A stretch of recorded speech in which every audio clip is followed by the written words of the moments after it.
Hola, Doc, ¿cómo estás? Doc, tienes el micrófono apagado, no te escuchamos. ¿Me están escuchando? Sí, Doc, ahora sí, súper bien.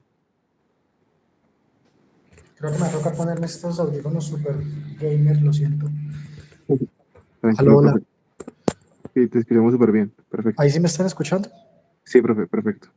Ok, ahí sí los escucho mejor. Estos audífonos son súper incómodos, pero toca que no se No, note no. que son como de gamer. Bueno, me cuentan entonces cuándo empezamos. Sí, profe, en un momentico empezamos, a las 6:05 exacto empezamos, listo. Si quieres puedes ir montando como la presentación y eso. Listo. Ven, yo creo que... ¿Será que si desconecto esto ustedes me escuchan? Pues ahí Perdón. te estamos escuchando súper bien. Y ahí me dejaron de ver. Sí.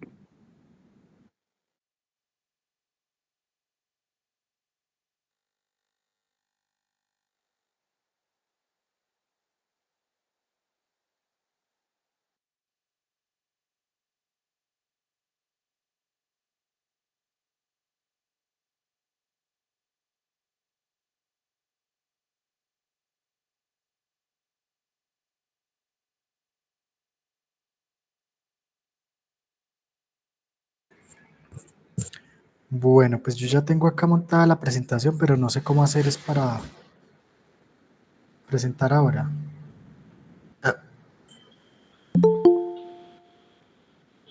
Sí te dio, profe.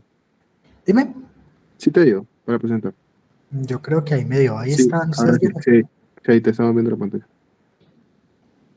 Uy, qué incómodo. Ahí, ahí ve la pantalla. Sí, perfecto, profe. Ahí ya está. Bueno, no veo nada si están alzando la mano o algo, pero bueno, Sí, profe, cualquier cosa yo estoy aquí moderando, cualquier cosa yo te estoy avisando, listo. listo, ustedes me dicen entonces. Listo.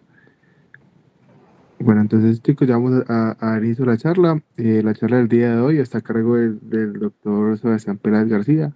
Él es internista de la Universidad de Antioquia.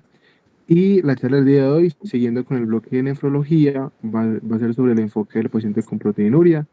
Espero que disfruten la charla y recuerden que hay preguntas al final de la reunión. ¿Listo? Listo, doc. Bueno, muchas gracias pues por la introducción. La idea es que no nos demoremos pues mucho, no nos vamos a extender la hora entera pues con la charla, porque la idea es hacer como un enfoque muy práctico del paciente con proteinuria, como las cosas grandes que tenemos que entender, pues desde yendo siempre desde como la fisiopatología hasta realmente el paciente clínicamente, qué es lo que vamos a aprender o cuáles son las cosas que tenemos que tener en cuenta pues con los pacientes. Listo. Entonces, el contenido de la charla vamos a hablar de una definición, la clasificación, el diagnóstico como tal de la proteinuria, un enfoque clínico. Acá pues puse el caso clínico, pero realmente lo vamos a discutir en el transcurso de la charla y las conclusiones. Entonces, la definición de proteinuria es una excreción de proteínas por la orina. Fácil con eso. Realmente se define dependiendo de cómo nosotros, de dónde lo veamos realmente. Entonces, la proteinuria, acá es una de las cosas muy importantes que tenemos que tener en cuenta. Proteinuria no necesariamente es igual a albuminuria, ¿sí? Sin embargo, a tener en cuenta que la principal proteína que tenemos en el cuerpo y por ende la principal proteína que se excreta por la orina, ya sean condiciones normales o anormales, va a ser la albúmina. Entonces ustedes muchas veces van a escuchar también ese término indistintamente utilizado, de albuminuria o de proteinuria. Sin embargo, realmente como vamos a ver a lo largo de la charla, lo realmente correcto es decirle proteinuria y no albuminuria.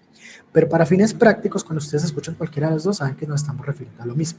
Entonces, cuando estamos hablando de una albuminuria o proteinuria leve, realmente estamos hablando dependiendo de la cantidad de miligramos que se estén excretando por orina, perdón, de la proteinuria en general. Entonces, la leve se considera como una excreción de 10 a 30 miligramos al día. La albuminuria o proteinuria moderadamente elevada o moderada sería de 30 perdón, a 300 miligramos al día. Y cuando ya está gravemente elevada o una proteinuria grave, es mayor de 300 miligramos al día. Ojo, esto realmente lo vamos a ver, como vamos a ver ahorita pues en la parte del diagnóstico, con unos métodos específicos.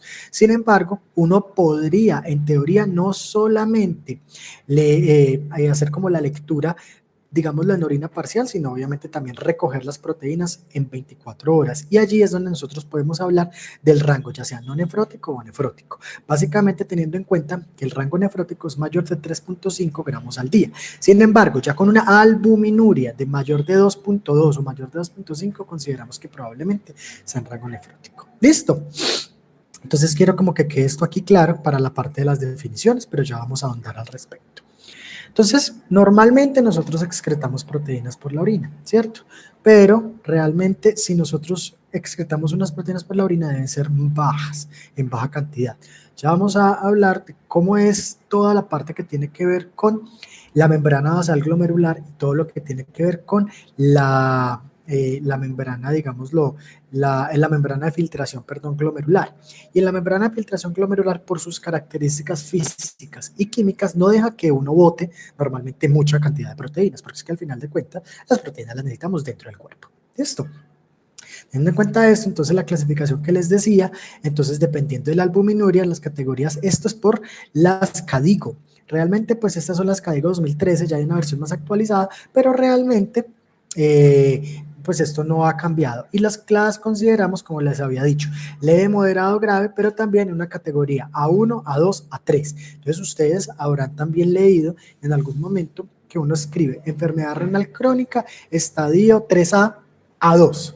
¿Qué significa eso? Eso significa que no solamente es la filtración de creatinina, la tasa de filtración por creatinina, sino también qué cantidad de proteínas se están excretando. Y esto es muy importante. ¿Listo? Entonces, lo normal es que normalmente debería tener uno menos de 10 miligramos en el día. Pero, miligramos, pues, perdón, en 24 horas, pues. Pero, cuando está levemente aumentado, puede ir de 10 a 30. Siendo menor de 30, todavía considerado normal.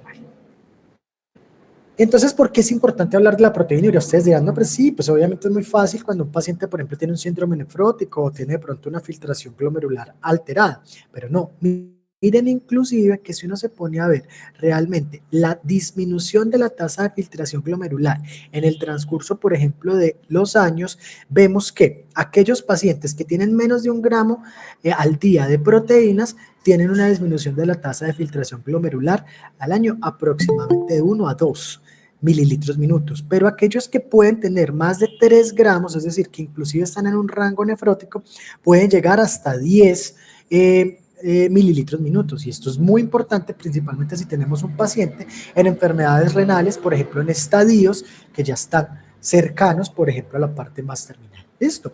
Y no solamente eso, sino que miren también cómo nos va con la proteinuria con respecto a la mortalidad.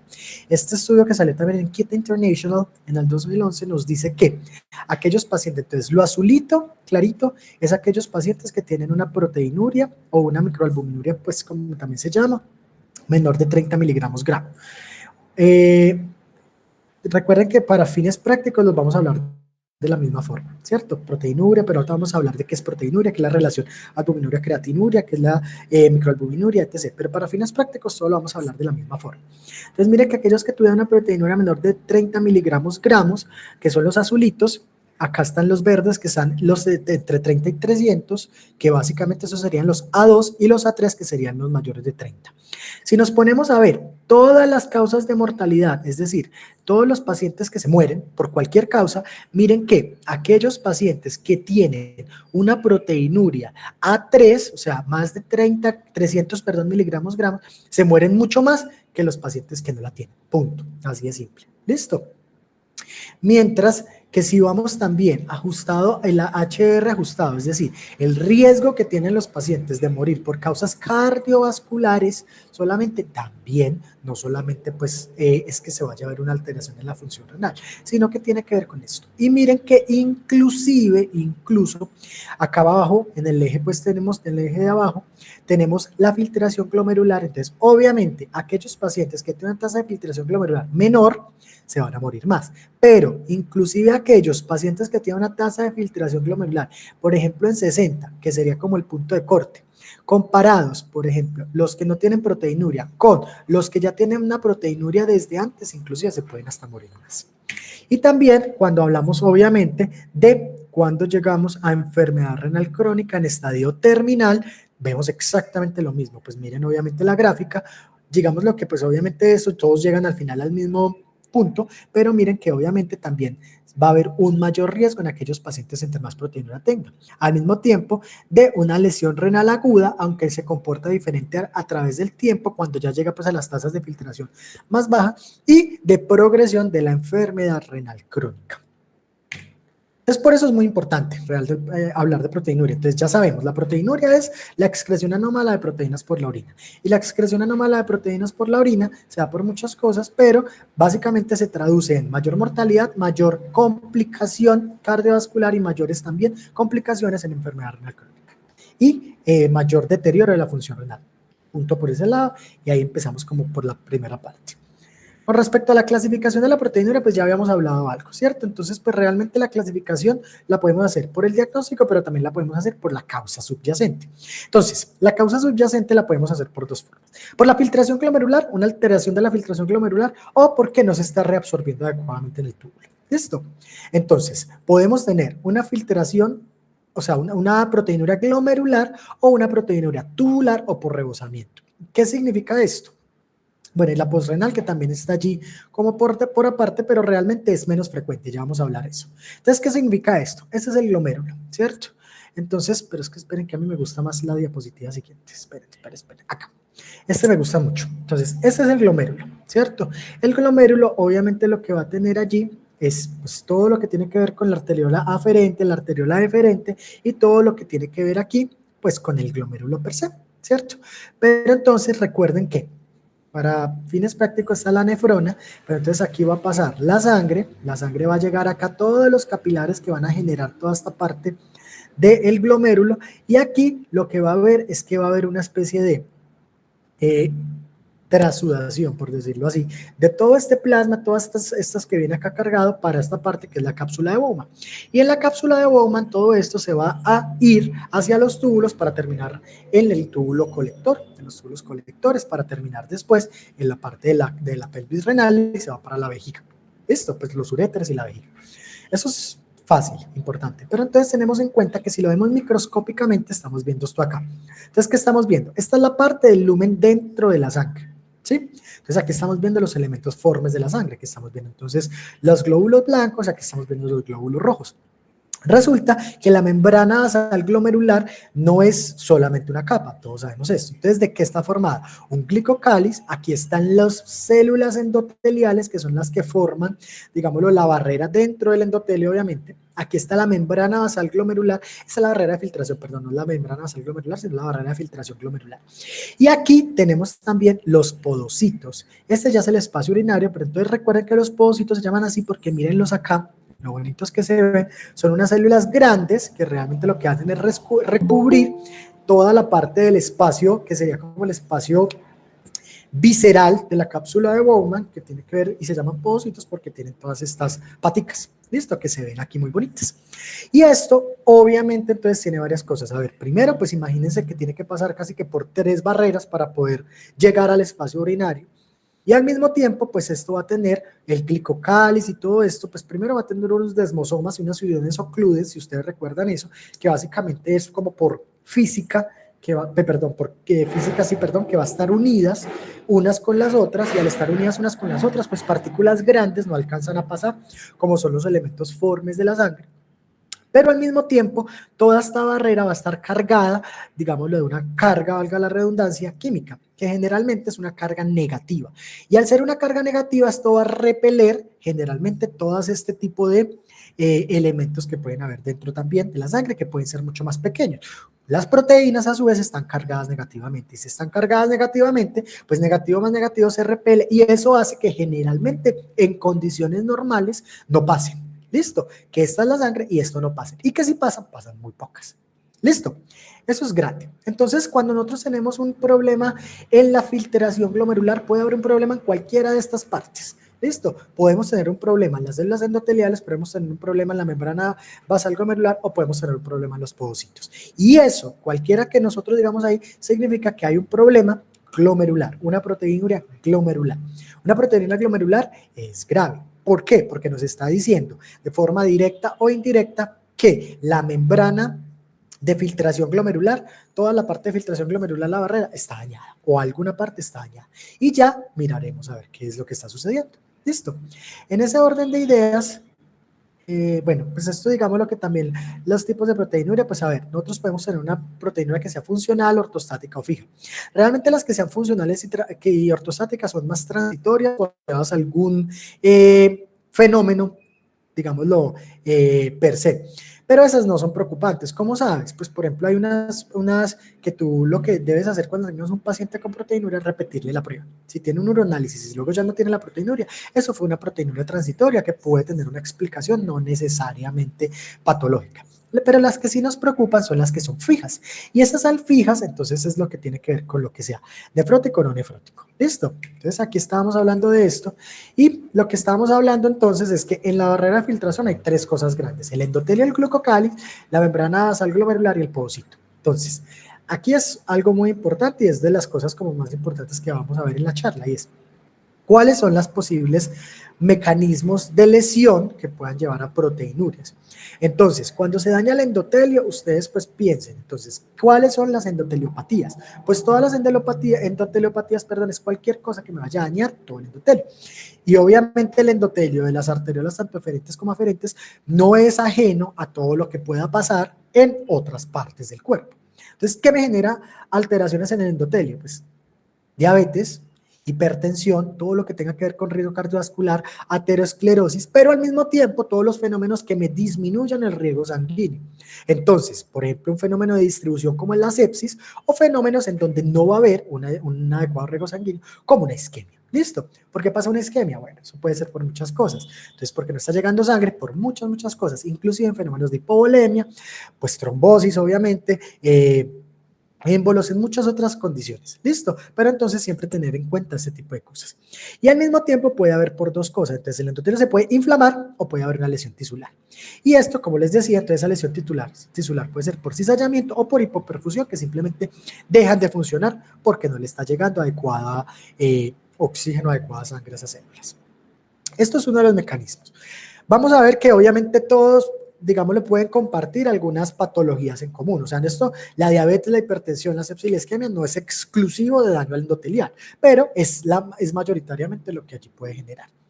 Luego tenemos la membrana basal glomerular. Y para que tengamos la membrana basal glomerular dañada, entonces aquí sí es lo más interesante y eso es lo más chévere pues del internista. Porque, a ver, si tú tienes un paciente que está gravemente enfermo porque tiene una sepsis y le tomas un uroanálisis y tiene proteinuria, pues probablemente es por la sepsis, no hay mucha ciencia allí. Pero lo interesante es saber cuándo no realmente ese paciente está críticamente enfermo o no hay una explicación tan fácil, y entonces ahí es donde uno empieza a mirar a ver qué es lo que está sucediendo con eso. Por eso el uroanálisis, y por eso es que a mí me gusta mucho este tema, muy de la mano de interpretación del uroanálisis, no es solamente para ver infecciones. Yo sé que nosotros tenemos de pronto ese precepto como en el pregrado, pero realmente en medicina interna nosotros hablamos de que el uroanálisis es la biopsia renal sin biopsia. ¿Por qué? Porque nos dice cómo está funcionando por dentro ese riñón, por dentro esa nefrona, por dentro ese glomérulo, por dentro los túbulos, sin necesidad de que nosotros realmente hagamos biopsia. A ver, obviamente van a haber momentos en que tengamos que hacer biopsia, ahorita hablamos pues al respecto, pero esto nos va a dar mucha información. Entonces la membrana basal glomerular, recordemos entonces en este, es muy importante porque la membrana basal glomerular es una telita que básicamente esa es la que más me va a generar que haya allí filtración. ¿Listo? Pues, o sea, que me vaya a detener la filtración anómala. Entonces, ¿por qué se puede dañar?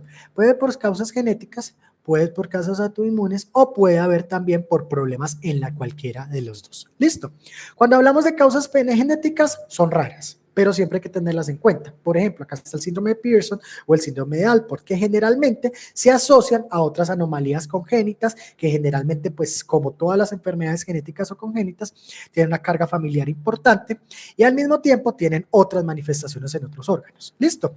Eso no es raro y de verdad que a nosotros nos ha pasado, pues yo trabajo en el Hospital San Vicente, ustedes saben que el hospital probablemente es un centro de referencia a veces de cosas raras, y nos ha pasado a personas adultas, obviamente adultas no tan no tan viejas, pero pues digamos lo que adultas, que tienen enfermedades genéticas no diagnosticadas previamente. Entonces es importante que le paren bolas a esto.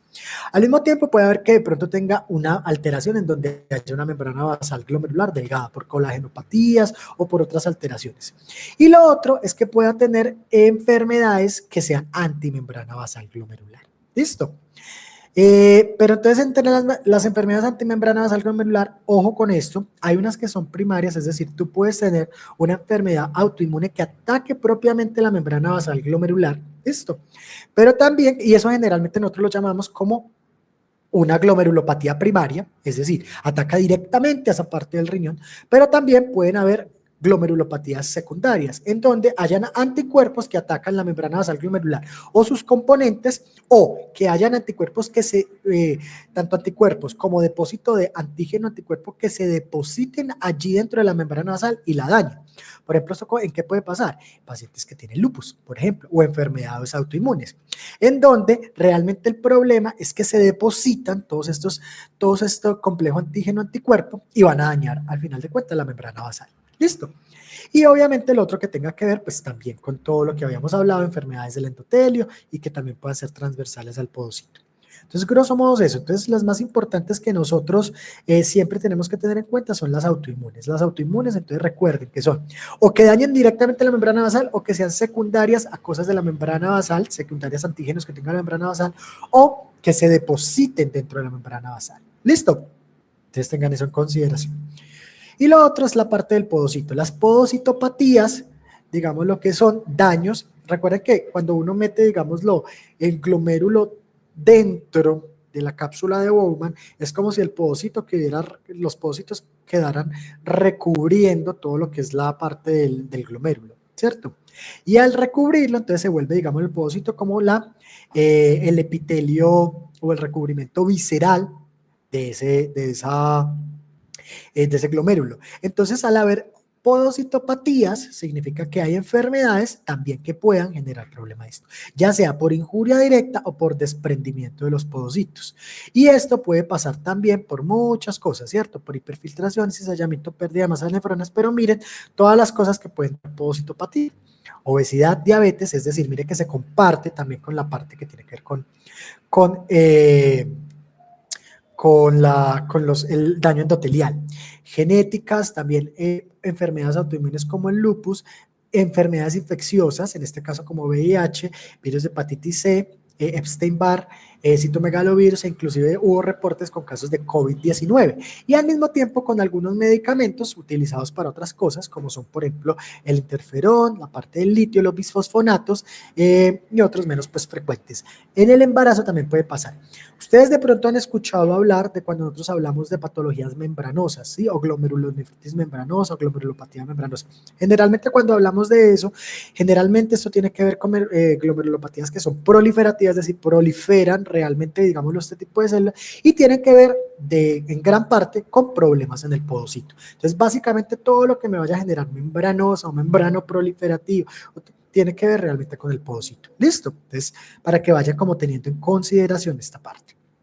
Ojo, y aquí es algo también muy importante. Miren que nosotros seguimos hablando de proteinuria. Entonces, cuando estamos hablando de proteinuria, sí, puede pasar que también la función renal se altere, es decir, que la creatinina se eleve. Sin embargo, esto no siempre va de la mano, porque tú puedes tener una función renal, entre comillas, indemne, pero con una proteinuria por un daño en otra parte.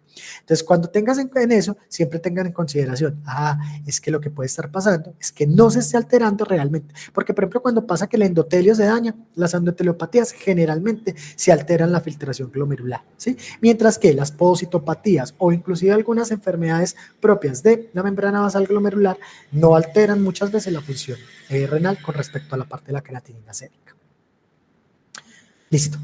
La otra cosa que puede pasar es que listo, entonces ya pasamos del glomérulo y puede pasar por el otro parte. Recuerden que dentro de la fisiología renal normal, las proteínas, pues digámoslo que todas las sustancias que pasan, al final de cuentas van a tener un proceso de resorción en la parte de los túbulos. La gran mayoría en el túbulo contorneado proximal, otras van a estar en el asa de Henle y la parte final en el túbulo contorneado distal. ¿Listo? Como pasa, por ejemplo, con algunos electrolitos, glucosa, entre otros. Sin embargo, la cosa principal es que las proteínas se van a reabsorber en el túbulo proximal.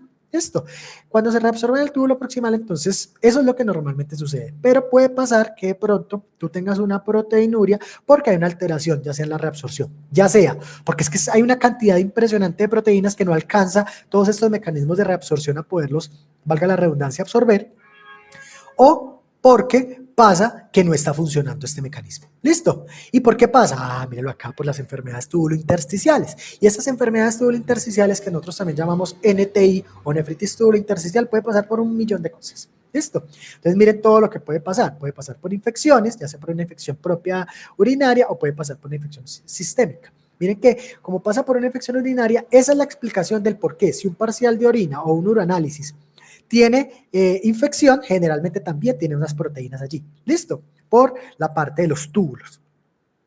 Pero también puede ser por infecciones sistémicas, entre ellas, por ejemplo, por enfermedades biógenas como son estafilo, estreptococo, enfermedades también como por sífilis, leptospira, que son por espiroquetas, o enfermedades virales o parasitarias como son entonces por el Epstein-Barr, citomegalovirus, toxoplasma, y acá también podemos encontrar VIH en menor proporción. Otra puede ser por obstrucción urinaria, pues es que usted si tiene una obstrucción urinaria probablemente va a haber un rebosamiento allí de esto.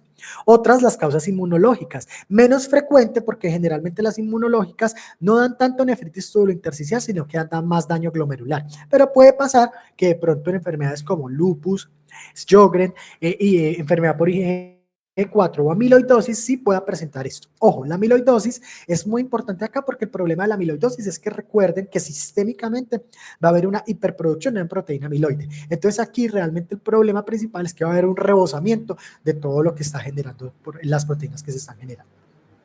Otras de las causas pues muy importantes son las malignidades, principalmente las malignidades hematológicas, linfoma, mieloma, leucemia. Y esto tiene, digámoslo, muchísima tela para cortar, pero grosso modo son las enfermedades hematológicas. Otras, como son los medicamentos, muy importante. Principal causa de nefritis tubulointersticial son los medicamentos. Y los medicamentos, principalmente, mire que son los más comunes. Son inhibidores de bomba de protones, AINES o afines, y los antibióticos. Muy importante tener en cuenta los antibióticos. Dentro de los antibióticos, de los que más producen nefritis tubulointersticial son de los que más utilizamos, básicamente. Beta-lactámicos y todo su espectro, quinolonas también lo pueden presentar y otras en menor proporción. Pero siempre que tengan un paciente con una proteinuria en el parcial de orina, siempre pregúntenle acerca de los medicamentos que está tomando. Y hay otros, pues sí, como la vejez y la isquemia, los fenómenos isquémicos que también pueden generar pues, problemas como nefritis tubulointersticial, pero tampoco es tan frecuente. ¿Listo? Entonces vamos bien por ese lado. Ahí lo que les hablaba de la proteinuria glomerular. Listo. Entonces vamos a detener allí y vamos a hablar entonces del diagnóstico, es decir, cómo vamos a diagnosticar la proteinuria. Y para eso entonces tenemos unos métodos, unos que son semicuantitativos y unos que son cuantitativos. Realmente los semicuantitativos, bueno, yo les quiero enseñar, digámoslo, para la vida, porque algo que es muy importante es que ustedes sepan realmente qué se van a enfrentar. Entonces ustedes tienen que ver cuál es el método con el que van a medir dependiendo del lugar en donde ustedes estén.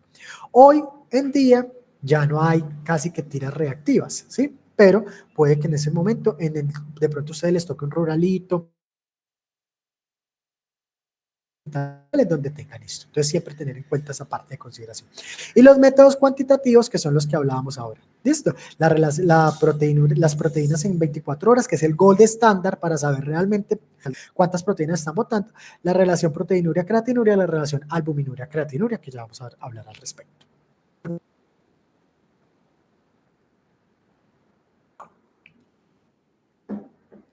Bueno, dentro de los métodos semicuantitativos vamos a hablar principalmente de la tira reactiva. La tira reactiva es muy interesante porque yo no sé si ustedes han visto probablemente parciales de orina o uroanálisis que reportan en cruces, ¿listo? O inclusive que dicen trazas, ¿listo? Generalmente, entonces, eso es porque tienen con una tira reactiva. Y eso es muy fácil porque es una reacción colorimétrica con el azul de tetrabromofenol y eso reacciona con la albúmina. ¿Listo? Entonces es muy importante eso, porque básicamente, ¿qué hace? Con una tirita reactiva, entonces allí van a ver una reacción colorimétrica. Y esto nos va a decir que si es negativo, si es amarillo. Y ya dependiendo del color, entre más azul sea, más proteínas tiene, y esto se va a correlacionar con las cruces pues, que le dan o con una medición de miligramos de cilitro. Ojo, esto solamente me mide albúmina.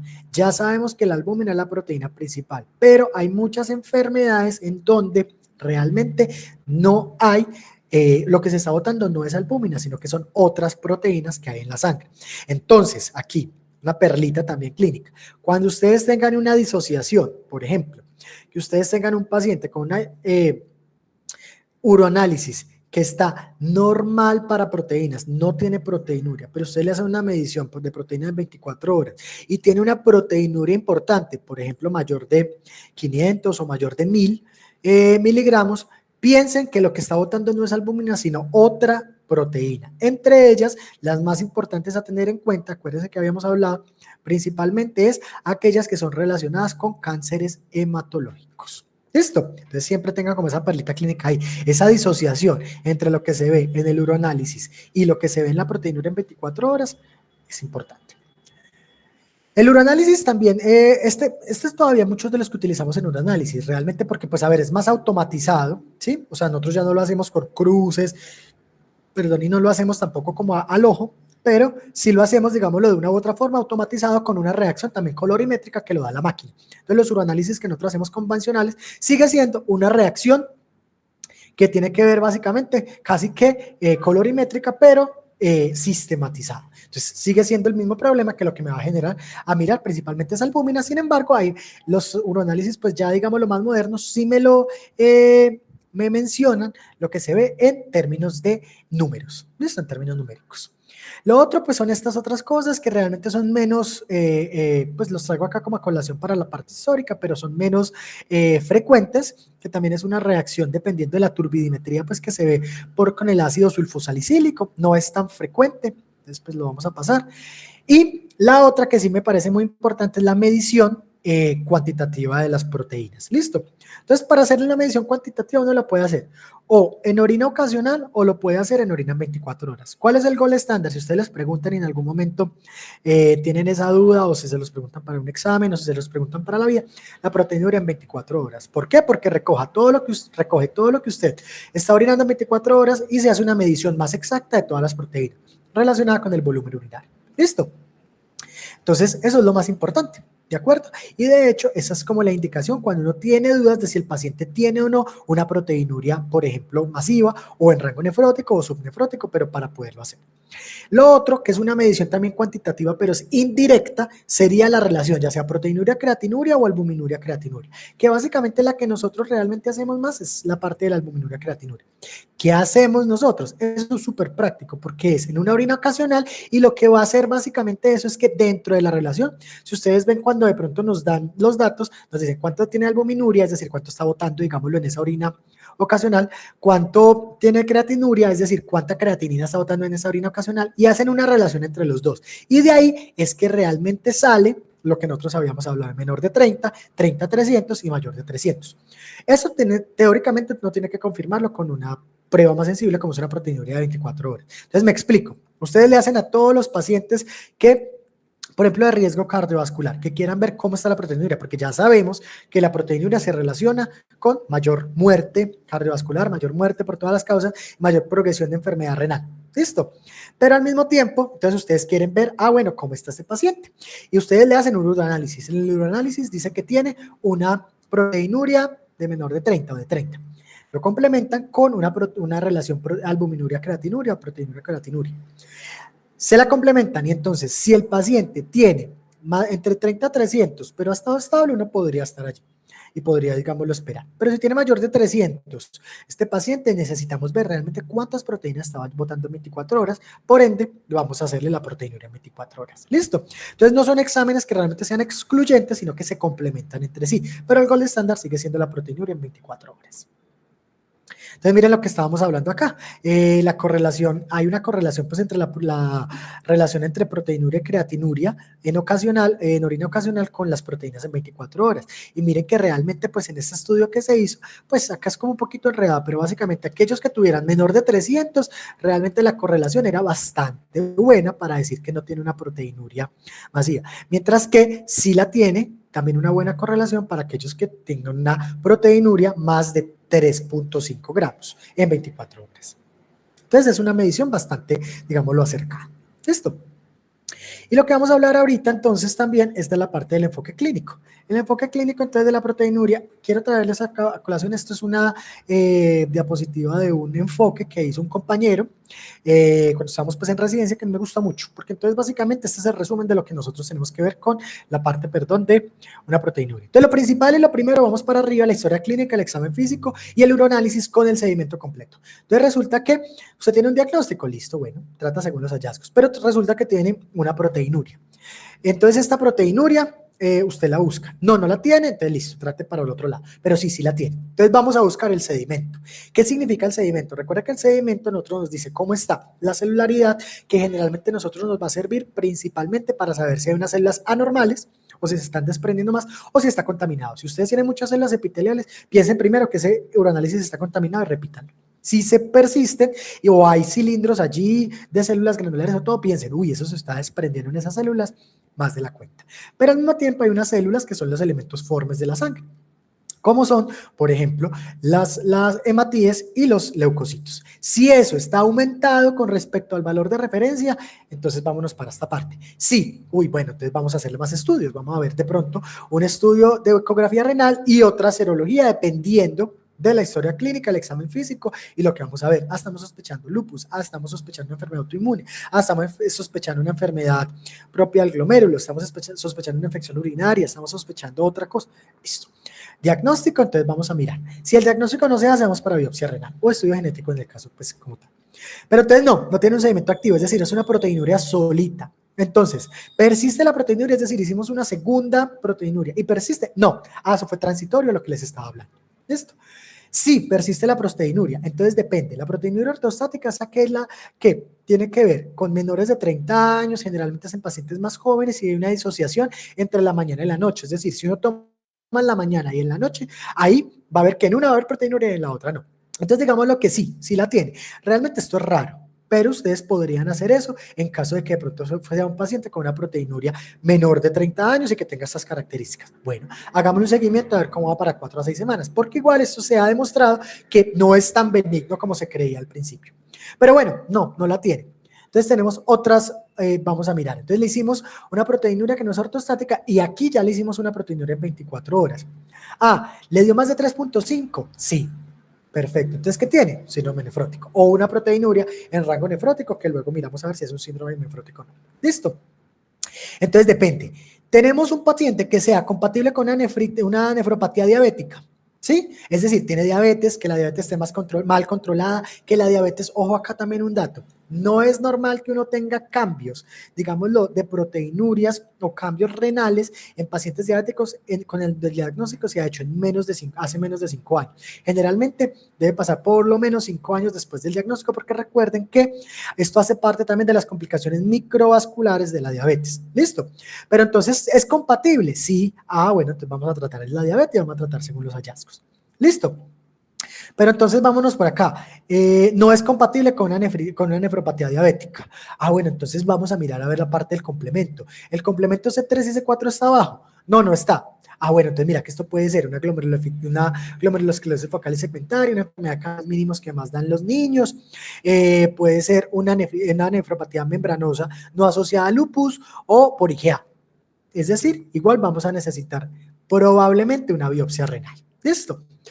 Pero el complemento no está abajo. ¿Ve? Si está abajo, esto puede ser una rápidamente progresiva, aunque es raro que tenga una rápidamente progresiva en el contexto de un sedimento inactivo, pero puede ser un lupus o una paciente con una membranas asociada al lupus.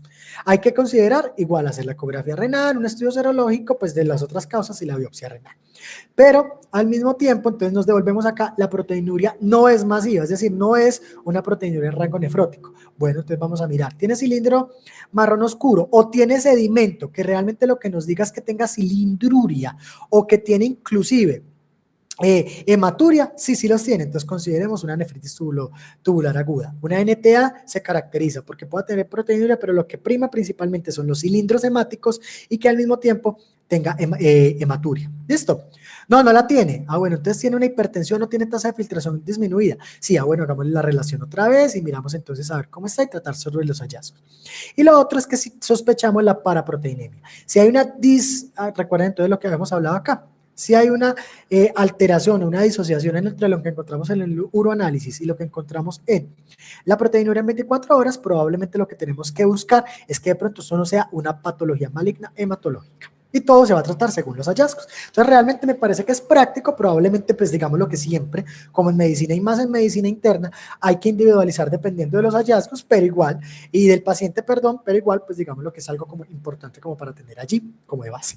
Y acá les quería hablar de la biopsia renal. Entonces, yo siempre les había hablado siempre, pues no. Ahorita les empecé a hablar de que nosotros teníamos la biopsia, el uroanálisis como la biopsia renal sin biopsia. Sin embargo, hay algunos pacientes que sí o sí van a necesitar biopsia renal. ¿Quiénes no lo necesitan? Pues cuando no va a cambiar ninguna conducta, no importa información adicional.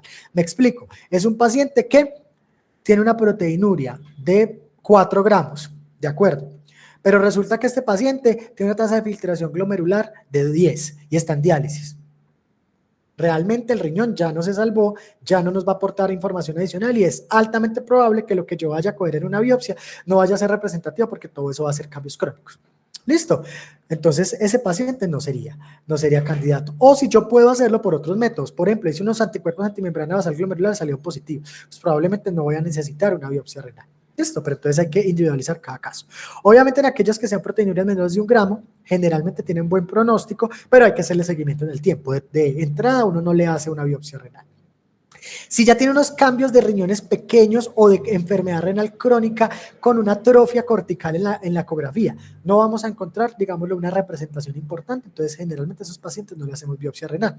Lo que habíamos hablado es que si el diagnóstico puede hacer por un método menos invasivo o la relación daño-beneficio. Me explico, paciente muy riesgoso hacerle una biopsia renal porque tiene una hipertensión mal controlada, porque tiene una coagulopatía, porque no se le puede suspender una anticoagulación, por que tiene una infección activa, es decir, muchas otras cosas, entonces ese paciente pues no se le debería hacer. Y lo que sí es que se debería considerar entre 1 y 2 con enfermedad sistémica para ver si cambia la conducta marcador pronóstico. Y sí o sí, si el paciente tiene una proteinuria, generalmente más de 2 gramos, sin una explicación plausible, que uno diga, ay, venga, pero es que eso es por, a ver, un paciente diabético mal controlado, una hemoglobina glicada de 14, y resulta que vino por una proteinuria de 2 gramos y hace un año la tenía en 500, o sea, eso es una progresión probablemente de su enfermedad renal crónica por mal control de su enfermedad de base, ¿sí? Pero en cambio, si hay un deterioro de la función renal o hay un cambio clínico o se activa el sedimento, uno dice, uy, pero tiene proteinuria, pero es que al mismo tiempo tiene hematuria, ya, o al mismo tiempo tiene piuria, y ese paciente no tiene una infección, ¿qué es lo que está pasando? Hay que mirar a ver qué pasa con ese glóbulo. O empeora la proteinuria, es decir, bruscamente ese paciente iba con una proteinuria que yo le estoy siguiendo, es diabético, está controlado, pero resulta que de un momento a otro la proteinuria subió 1 gramo. Y uno dice, venga, pero es que la hemoglobina glicada va mejor, ese paciente va bien con las glucometrías, no me cuadra que esto esté, digámoslo, esta disociación entre lo clínico y lo que estoy viendo en la proteinuria. O lo otro es que obviamente si le estamos haciendo seguimiento con marcadores inmunológicos, pues que antes estaban negativos o no los conocemos y de un momento a otro se positivizaron y que yo piense que probablemente pueda ser esta la explicación. Esta pues es una parte que habíamos hablado de Fabry, de Alport, el estudio genético, que tampoco es tan frecuente, pero que lo tengan allí como un dato importante. Perdón, esto aquí pues se me pasó, esta era la partecita así. Bueno, y estamos hablando pues también del síndrome nefrótico, que recuerden que el síndrome nefrótico generalmente no solamente es la proteinuria, sino que también hay que tener en cuenta que es una albúmina menor en sangre menor de 3.5 gramos al día, que se acompaña de edema, generalmente por disminución de la presión oncótica, se acompaña de hipercolesterolemia, justamente porque recuerden que dentro de las proteínas que uno bota por orina, no solamente es la albúmina, sino que también ahí puede botar lo que son las apolipoproteínas, y entonces eso hace que de una u otra forma haya una compensación hepática, generando una dislipidemia secundaria, y esto también haga que haga una lipiduria, que esto no es como un criterio sine qua non, pero es importante pues tenerlo, que inclusive acá los vemos que pueden ver cristales como si fueran crucecitas de Malta o Valeta, no me acuerdo cómo se llaman, pero son crucecitas. Y que tenga al menos 2 de estos criterios. ¿Listo? Bueno, acá hablamos un poquito como el síndrome nefrótico, pero pues digamos lo que esto no es mucho lo que nosotros estamos terminando acá. Y esto es lo que ya hemos hablado, lo que pasa es que pues lo resumí cuando hablamos del algoritmo. ¿Listo? De cuáles pacientes. Entonces, ¿en cuál paciente de diabetes debo considerar un diagnóstico alterno? Lo que hemos hablado, menor de 5 años de evolución, que tenga un sedimento activo. La diabetes generalmente no se acompaña de un sedimento activo. Tú no tienes por qué tener una hematuria o una piuria en un contexto solamente de diabetes, o que esté una progresión rápida de la disminución de la una progresión rápida de disminución de la tasa de filtración glomerular, es decir, este paciente pues sin ninguna otra consideración resulta que tuvo una caída que estaba en 45 y en un año llegó a 20. Uno dice, uy, pero es que eso no es lo esperable para un paciente que no está tan descontrolado. Y de hecho un paciente súper descontrolado tampoco sería lo esperable. Y esto es un dático también que es muy importante, otra perlita clínica, y es, si ustedes tienen la duda si ese paciente tiene una nefropatía diabética, antes de hacerle biopsia, miren a ver un fondo de ojo, porque con un fondo de ojo pueden mirar si ese paciente tiene retinopatía. Si tiene retinopatía es probable que ya haya hecho también otra enfermedad microvascular, otra alteración microvascular. Pero recuerden que la primera alteración microvascular de los pacientes diabéticos es la retinopatía. No existe, o bueno, no es común que un paciente diabético tenga nefropatía sin retinopatía. ¿Listo? Por la diabetes. Entonces, eso es un dato importante y lo mismo con la parte de la neuropatía. Entonces, como conclusiones, entonces, ¿qué tenemos? Toda proteinuria debe ser minuciosamente enfocada. No hay proteinuria que uno diga, uy, esto es normal. ¿Listo? Siempre hay que mirar e individualizar a cada paciente. Ya sabemos que tiene un impacto muy importante en la morbimortalidad de los pacientes. Siempre en el abordaje inicial pensar cuál es el mecanismo por el cual el paciente tiene proteinuria y orientar la posible etiología. Recuerden que siempre en medicina interna y en medicina en general y de ejercicio clínico juicioso es preguntarse el porqué de las cosas. ¿Por qué mi paciente tiene proteinuria? ¿Cuál puede ser las cosas? Yo a veces no me la puedo saber, pero siempre no quedarse quieto solamente con un examen que uno diga, ah, si es que esto es por esto. No, hey, realmente es por esto, siempre piensen más allá. Siempre pensar que en la disociación entre lo que vemos, entre la albuminuria, creatinuria y la proteinuria en 24 horas, pensar también en rebosamiento y sus posibles causas. ¿Listo? La nefropatía diabética, poco probable en pacientes menores de 5 años de evolución de diabetes sin otras complicaciones microvasculares, principalmente la retinopatía. Siempre hay que mirar complemento, edad, raza, comorbilidades que pueden aproximarse a una etiología y no todo paciente debe ser llevado a biopsia renal, pero siempre tener en mente, este paciente puede tenerlo para mirar a ver si de pronto nos complementamos con esto. Listo, muchísimas gracias. Estoy atento pues ya estos 10, 15 minutos a dudas, preguntas, inquietudes.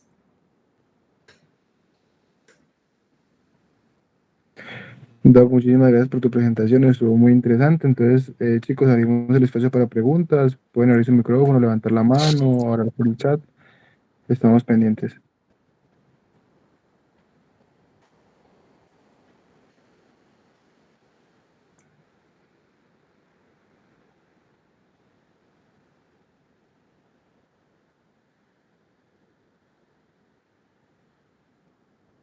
De nuevo acá si hay chat, más opciones.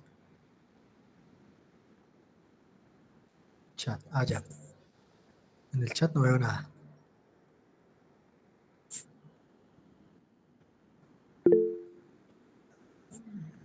A ver, Academia de Medicina. Dice, doctor, la proteinuria en infecciones está relacionada con infecciones altas porque los túbulos quedan es arriba, pero generalmente no se usa como criterio diagnóstico de tu alta. No, ojo, tú puedes tener una infección urinaria baja y también puedes tener, por eso habíamos hablado de las, pues no hablamos, pero también hay una causa postrenal y puede ser que simplemente esté contaminado porque es que tú tienes también una cistitis, te puede inflamar todo lo que tiene que ver con el urotelio y tú puedes desprender células, puedes desprender proteínas. Entonces, generalmente está explicado pues por la misma infección. Sin embargo, y eso es muy importante, no es, digamos, lo que la proteinuria solita, tú debes excluir infecciones, porque la infección, un paciente con infección urinaria, todo lo que tú veas ahí puede ser motivo, en el uroanálisis puede ser, digámoslo, explicado por la misma infección. Entonces, si esa proteinuria persiste, una vez tú tratas la infección, uno dice, uy, está pesado, pero no significa necesariamente que sea una proteinuria alta. Hablamos, pues, digámoslo de, perdón, una infección urinaria alta. Hablamos, pues, de las infecciones urinarias altas cuando hay una parte del problema tubular, pero no, tú puedes en una cistitis, una uretritis tener proteinuria. Por eso es que no es un criterio, digámoslo, que lo estudiemos, o sea, no es que uno ve y dice, ese uroanálisis está patológico. ¿Listo? Patológico significa bacterias positivas, entonces está patológico.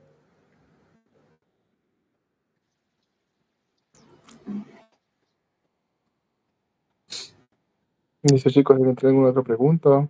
La puede hacer por el chat, por ese micrófono.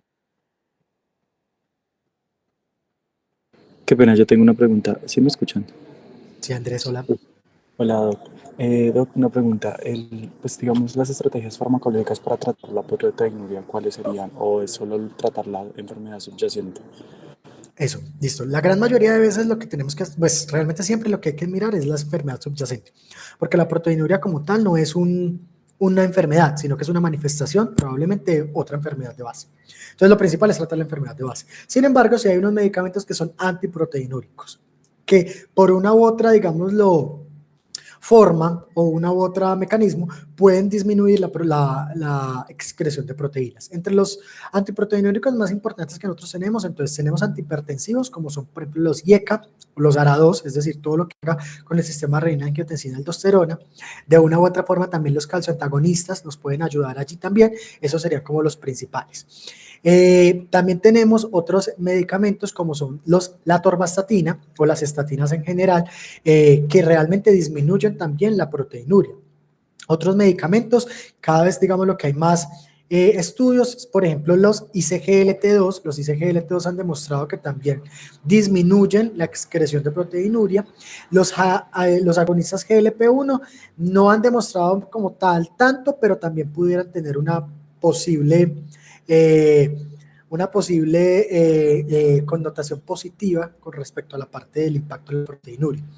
Y hay otros medicamentos que utilizamos dependiendo también del contexto del paciente. Por ejemplo, los proteinúricos que nosotros podemos utilizar, los esteroides, los glucocorticoides como la prednisolona, bueno, cualquier, digámoslo, glucocorticoide, puede disminuir la proteinuria, pero obviamente, perdón, en contexto de un paciente que sea un paciente que necesite los esteroides, no los damos así como por así.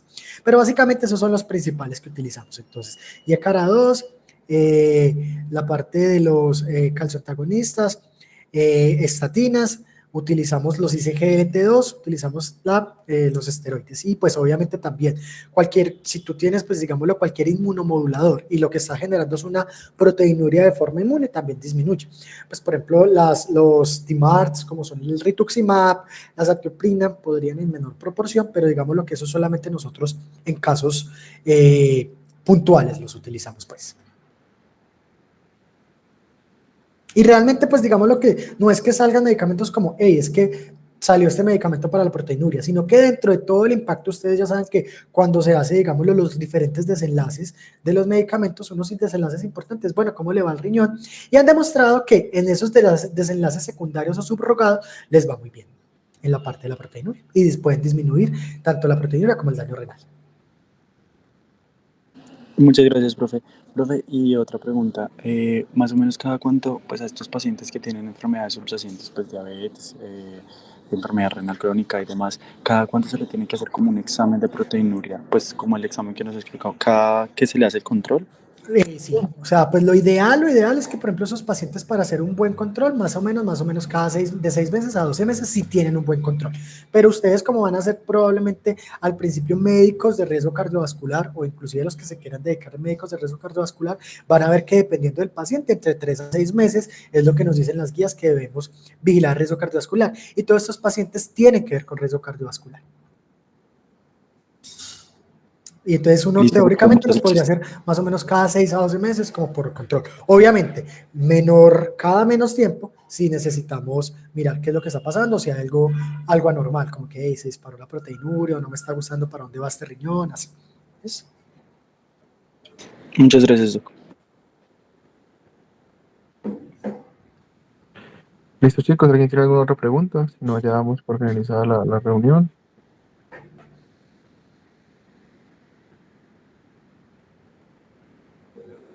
Listo, no, profe, yo creo que no hay más preguntas, pues, en el chat. De verdad, muchísimas gracias, fue muy valioso para todos nosotros. Y nada, profe, muchas gracias. Bueno, muchachos, espero que les vaya Muchas muy bien. gracias, Doc. Gracias por el espacio. Chao. Muchas Profe, gracias. muchas gracias. Hasta luego. Uh, Gracias, profe.